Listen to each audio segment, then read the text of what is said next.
What's good, y'all? It's your girl, it's your favorite Just Sage, and I'm back with another video today, you guys.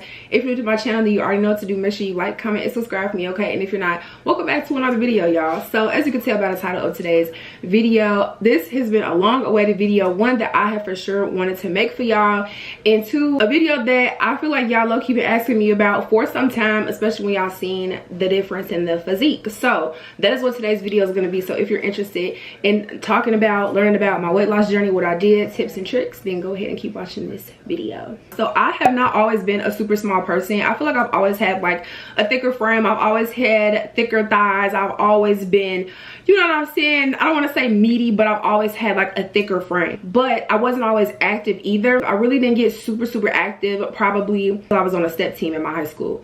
That's probably when I got a little more active. Now, it came to a point where I came in at a whopping 302 pounds because of COVID. So during COVID, I was working at my job. I was working at Wells Fargo, and I ended up putting in for quarantine time. So I have asthma, which means I'm kind of high risk and things like that when it came to COVID. So I was off of work, and I think you were able to get around a week.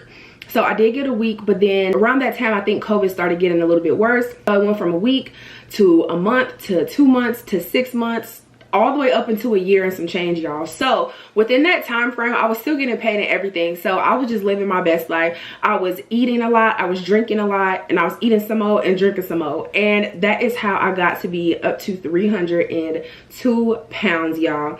And I remember one day just looking at myself like, hold on, where is your neck? And I'm not even trying to be funny, but seriously, where is your neck? And I couldn't do it. I could not do it, and I decided that I needed a change. And plus that, I wasn't liking a lot of the things at the time that would be said to me or comments and things like that. And at the time, I feel like my skin was very thick because in my head, I've always been super cute. I've always been super pretty. I've always been all of these things. But it really took me to really sit down and like look at myself and look at my body to really see that I was heading down the wrong path, and I was too young to be as heavy as I am with no children, with no anything. So I decided to make a change. So I did get on a suppressant. I ended up getting on a suppressant called Phentermine.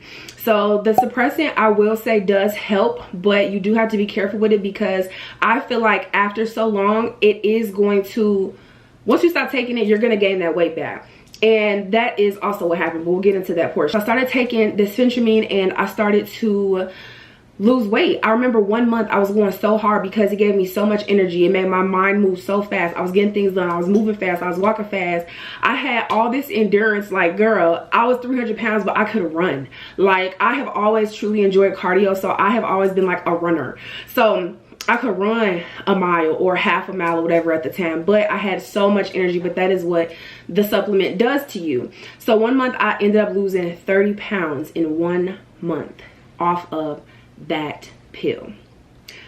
I started to get very comfortable with my body and the way that it was looking, and I just kind of stopped. I probably feel like I went from going 4 to 5 days a week to probably going twice because I was feeling myself. I'm buying new clothes, I'm going shopping, I'm going out to eat, I'm everything. I'm in the streets, I'm everything. And I feel like that's where you mess up. So then I ended up having to start over, and that kind of brings me to current day. I ended up having to start over.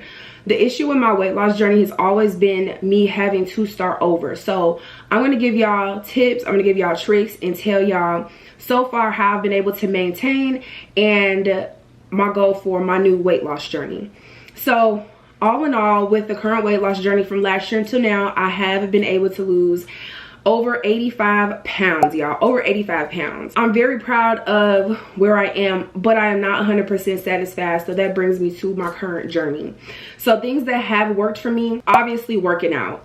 But I feel like a lot of people misconstrue the fact that working out is only half of the battle. I would say that's 40% of your battle. The other 60 The other 60 is literally what you eat. My issue was that I was eating way too much. So I ended up losing so much weight because the suppressants made me not eat at all. All I did was drink water. I did cardio. I went to the gym and I barely ate. So that would be my first tip. My first tip would be to watch what you eat. I would say to eat less and to work out more. That can be a little walk, that can be a jog around the lake, that could be doing 1 mile, that can be literally anything. You just have to eat a little bit less and move your body a little bit more. I know that we are in the era of Ozempic and you got the phentermine that I told y'all about and the GLP-1s and things like that, but I have learned that taking those supplements or doing things in that fashion always makes you gain the weight back. If you've ever taken a GLP-1 or Ozempic or anything like that, comment down below and let me know how it's worked for you, or if you've ever heard of phentermine or if you used it and how it worked for you. Me personally, it did make me gain that weight back, and I'm not a fan. Not a fan. I would also say something that kind of made my journey a little bit difficult first going in was balance. I felt like I tried to give myself this super strict diet and don't do this and don't do that and don't do this and don't eat this and don't touch that and all of those things, but I was just doing this as like treating it as a diet instead of treating it as a lifestyle. I feel like when you're trying to get somewhere and once you get there, it has to be treated as a lifestyle. I don't feel like you should look at working out or look at like it's a diet or a just for now thing. It's a lifestyle. It's something that you literally have to maintain, just like you maintain everything else. How you maintain your image, how you maintain, you know what I'm saying, your money, how you manage your money or anything like that. It's the same exact thing. It's a lifestyle. It's something that you have to do constantly, that you have to wake up and choose. Like you have to wake up and that be a choice and you have to choose it literally, because once you stop, everything's gonna change. And I feel like that puts you in such a bad mindset. At least for me, it put me in such a bad mind space when I was looking at myself and how I was just struggling going up and down with my weight all the time, and it's just a constant battle with your mind. So I feel like to avoid all of that, you have to make it a part of your lifestyle, even if it's 30 minutes, even if you're just going on a walk. All the stuff that you do while you laying in the bed, you can literally do that on a walk. You can FaceTime on a walk. You can TikTok on a walk. You can TikTok your walk. You can scroll on Instagram on your walk. You can do all of those things. So that's something that I definitely would say kind of shifted my mindset, is you do have to make it a lifestyle. It is not something that you can just do every once in a while. You got to do it. You got to do it, girl. Come on. You got to do it. You got to do it. Listen to this at the gym if you need some motivation, girl. You can do it. You can do it. I know that it sounds hard. Actually, I feel like it sounds easy, and I know that it's not, but I feel like that's what sets you apart from the rest of the population, is your willingness to do things. When it comes to working out, when it comes to making your bed, when it comes to making content, when it comes to going to work, when it comes to doing extra work, when it comes to overtime, when it comes to all those things, you going the extra mile is what sets you apart. If you want to be an individual, do something that sets you apart. Do what the other 99% of the population don't want to do. Be that 1%.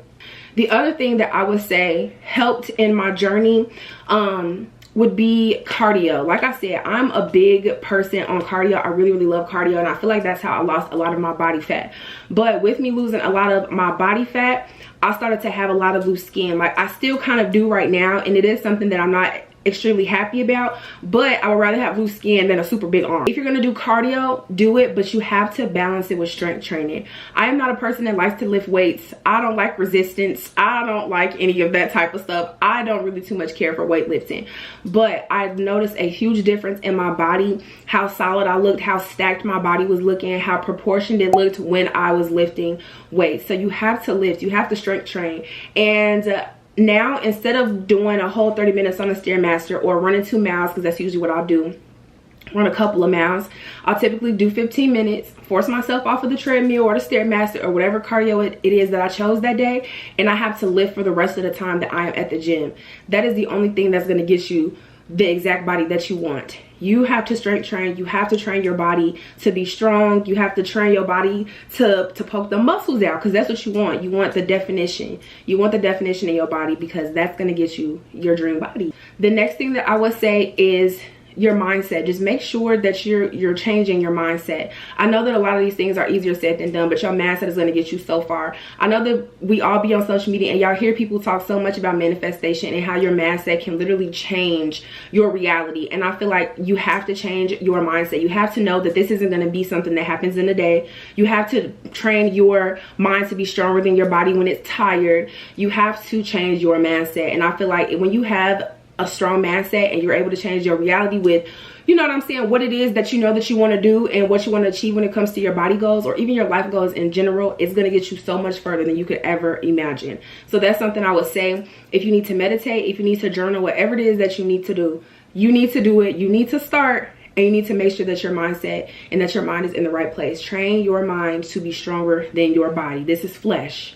This is what matters. Make sure your mindset is exactly where it needs to be to achieve every goal that you have for yourself. Other than all of that, y'all, I would just say to be consistent. Consistency is going to get you so far in every journey and every single goal that you set out for yourself. And that is another thing that sets you apart, is just being consistent.